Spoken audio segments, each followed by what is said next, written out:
From game companies lying in their trailers to colluding with journalists for perfect reviews, game studios have been getting away with manipulating us for over a decade. But companies used to be a lot more honest. How did we get here? Well, it all started back in the 80s and 90s with TV trailers. The game market had shifted from arcades to consoles, causing studios to start using TV ads to push their games. These became known as video game trailers. But most of these trailers looked a little different back then. 2% and get 5 complete Mario games standard. Watch Kirby. Think you can't get too much of a good thing? Try it Kirby Superstar. It's full-blown Kirby. Some 90s trailers were really good. Do you remember the original Smash Bros. Trailer?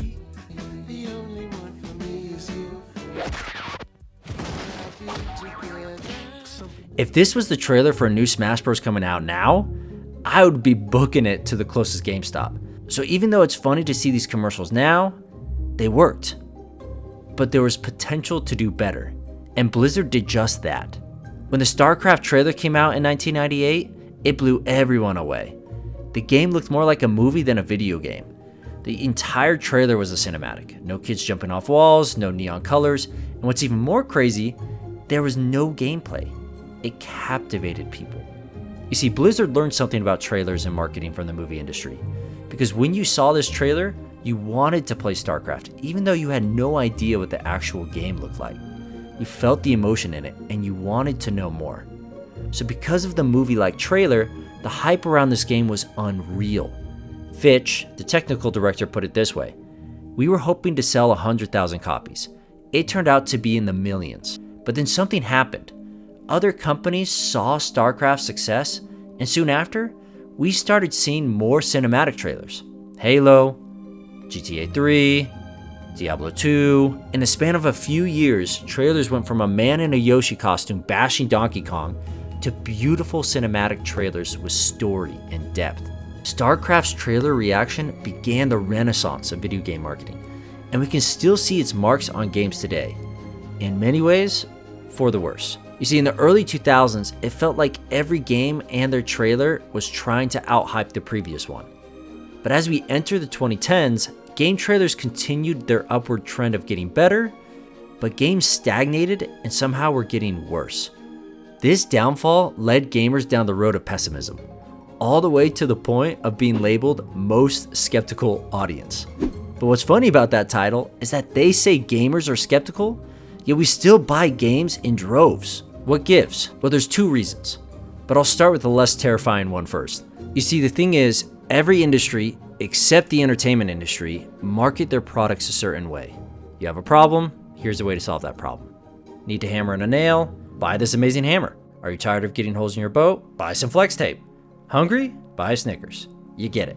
But what's different about video games and the entertainment industry as a whole is that they aren't solving a specific problem, like leaky pipes or snack cravings. So marketing a video game as a way to solve a problem doesn't work. Studios need to market off emotion. Why? Well, people are very passionate about their entertainment. It's the reason why people can name the Kardashians but don't know who was in the US Civil War. Who fought in the Civil War? How many Kardashian sisters can you name? Kendall Jenner, Kylie Jenner, Kim Kardashian. People are more likely to watch or click on something that's entertaining and moves them emotionally than on something educational. It's the reason why almost no living soul watches C-SPAN, even though it's a channel showing Congress passing laws that can drastically affect our lives. But why do we care so much? How can video games cause us to think so irrationally sometimes? Well, I believe the truth lies in our own psychology. If we look at Maslow's hierarchy of needs, there are 5 levels. And from descending order of importance, they are psychological, safety, love and belonging, esteem, and self-actualization. Video games definitely can't and do not satisfy the bottom 2. However, I would argue that they can help satisfy one or all of the top 3. Think about it. Why do you play games? For many, it's the community. It's where you have friends, it's where you spend time with family or loved ones. Video games help people bridge the gap to love and belonging. For others, it's self-esteem. Many people struggle with confidence. They aren't good at sports or academics and other things society often values, but they find that they are good at video games. So for many, playing games and excelling in them can help build confidence and self-esteem. Many more play games for self-actualization. Games can give the satisfaction of problem solving, like a puzzle game, or make you feel creative with a cool combo in a fighting game, or feel spontaneous when you run into a room without your crew support. All right, chums up. Ready, guys? Let's do this. Leroy Jenkins! Video games solve much deeper problems, intangible human needs like belonging, self-esteem, or self-actualization, which is why game studios market based on pure emotion, and it's why it can be so dangerous. Bringing me to reason number 2. In the past 20 years, the biggest strides in innovation have been around hacking human behavior, specifically for persuading people to watch and or buy things. Take a second and think about what's the most prominent businesses of the 21st century. Well, they're FAANG: Facebook, Apple, Amazon, Netflix, and Google. Well, I guess Mang now since Facebook became Meta, but these 5 companies combined are worth $5 trillion. Trillion with a T. And what is the goal of most of these companies? Well, 3 of the main companies' primary focus is persuading people to buy things: Google, Meta, and Amazon, with Google and Meta's entire focus on manipulating and persuading you to buy things with ads.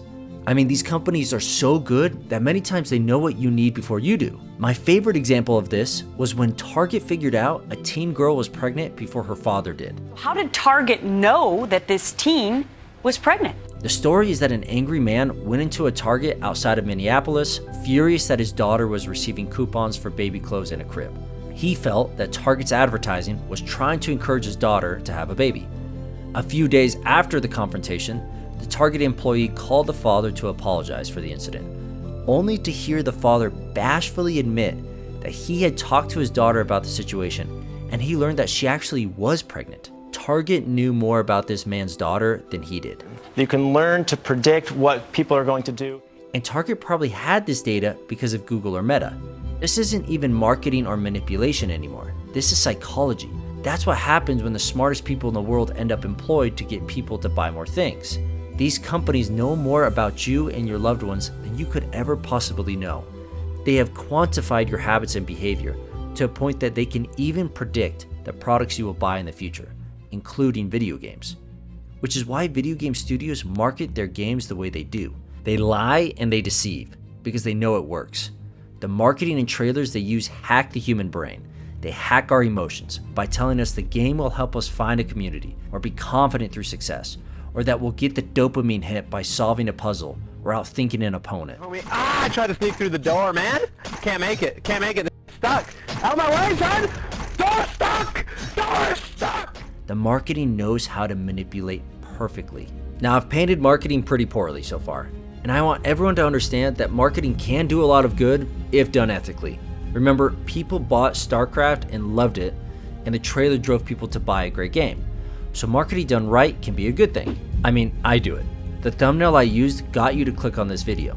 It was made a certain way to get people to click. However, the difference between Cyberpunk's trailer and Going Indie's thumbnails or Starcraft's trailer is we fulfill the promises we give, or get as close as possible to it, where Cyberpunk gave literal promises that it didn't fulfill, knowingly deceiving its audience with a broken and unfinished game. And they did it knowingly because CD Projekt Red didn't say a thing about the missing features shown in the trailers when Cyberpunk released. I don't doubt CD Projekt wanted those features they promised in the trailers, but when they realized that they weren't going to fulfill their promises, they should have pulled the previous trailers and released a new one showing what the game would actually look like. So why didn't they? Why do studios like CD Projekt Red, EA, and others outright lie? Because they are incentivized to lie. Look at Cyberpunk. The game helped CD Projekt make more money than ever before. Studios don't need to nail their game. They just need to manipulate you and nail their marketing to be successful. So it doesn't matter if the game's completed.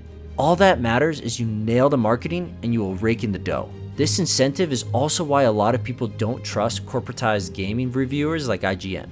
You see, IGN and others like them work with companies like CD Projekt Red to make sure their games get positive reviews even when the game is garbage. At the same time, it's padded out with meaningless errands that make getting to those strong character moments a painstaking gauntlet. It is a little something for everyone. It's not like an under-the-table bribery sort of thing. These companies aren't doing anything illegal, but there's an unspoken trade between game studios and reviewers. Reviewers promise good reviews, which studios want, if the studios will give them access to the games before release in return, which, of course, reviewers want, because just like the news, the first ones to break the story get the most views, and whoever gets the most views gets the most money. So if companies know exactly how to get you to buy with trailers and reviewers, and we know that they are incentivized to lie because they can still make money with an unfinished game, why then are studios allowed to lie? Shouldn't there be some sort of lawsuit? How do they get away with this? Well, currently there is a lawsuit against lying in trailers. The movie Yesterday featured a prominent actor, Ana de Armas, in its trailer, but she didn't appear in the movie due to story changes. So 2 individuals who rented the movie because of Ana de Armas are suing Universal for misleading them. The outcome of this court case will be interesting, because if the plaintiffs, the 2 individuals suing, win the case, the outcome will drastically affect all forms of trailers, including game trailers. But I doubt they'll win, because trailers are heavily protected under what's called the Lanham Act as a form of advertising. And trailers are protected because it's the job of the plaintiff to prove a statement or clip in a trailer was literally false, or likely to mislead the majority of viewers. But there's 2 problems with this. Number 1, the burden of proof falls on the plaintiff, meaning the person suing needs to have irrefutable evidence of false advertising and injury, which is incredibly difficult. And number 2, you have to prove that it's not puffery. You see, companies are allowed to make statements that are puffery, such as Disneyland, happiest place on earth, or BMW, the ultimate driving machine, or that dinky coffee shop in New York saying it has the world's best cup of coffee. Congratulations! World's best cup of coffee. And they can make these statements because according to the Lanham Act, puffery statements like world's best cup of coffee are so exaggerated that reasonable people would never believe them to be true. This applies to all forms of advertising, including trailers. So when Cyberpunk's trailer shows a living, breathing world with 24-hour day cycles, that's fine, even though it's not in the game, because the clips aren't literally false. They are showing aspects of the game in a more exciting, puffery way. But just in case, slap not real gameplay and you're good to go. So game companies can lie about their games all they want and are incentivized to mislead because of sales, human psychology, and the law. So what do we do then? It feels frustrating as hell to know that. Well, there is a positive in all this. With the growth of the internet, there has been a change in how people buy things. According to the book, To Sell This Human, before the internet, it was buyer beware. When you went to purchase a game, you had no idea if a game like Tongue of the Fat Man was good or not. You only had a small circle of people to talk to, and they probably never played Tongue of the Fat Man. But with endless information at our fingertips, it's now seller beware. We know more about the products we buy than we ever thought possible 25 years ago. Which brings me to my final piece: be authentic. You see, being authentic is the best way to be successful long-term as any company. One of my favorite examples of authenticity is Untitled Goose Game. I mean, I love this trailer because it shows just how fun this game is. Even the title is awesome. The creators knew they had a great game and they really leaned into being genuine. No cinematics, just good, fun gameplay. Nintendo is another example of being authentic, but at a massive level. Yes, Nintendo has some problems, many of which I feature in my Nintendo Hate Smash video. But Nintendo, more than any other game company, strives to be authentic and honest. There's no trickery behind their marketing, because they know it takes years to build trust, but only seconds to lose it. If they ever have a cinematic trailer, they follow it up with a gameplay trailer. If they fluff up a feature, they show how it works. Nintendo strives to be genuine first and foremost, because they understand that to succeed long-term, you need to be trusted by your customers. So although it's disappointing to see so many companies adopt manipulative marketing practices, there are many studios, big and small, that are authentic. And I would hope that we try celebrating the good studios as much as we criticize the bad, including me. Which brings me to our indie game highlight of the video. This week, our community picked Night Shift Survival, a simple but fun roguelite action game with the objective to survive the night shift at the mall. Night Shift Survival's gameplay feels like the combination of The Binding of Isaac and Vampire Survivors, and the game was made by some of our very own community known as Nebula Devs. Go support them and their new game Night Shift Survivals on itch.io. And if you want to get your game or one of your favorite indie games highlighted in our next video, come join our Discord and let us know what game we should feature next.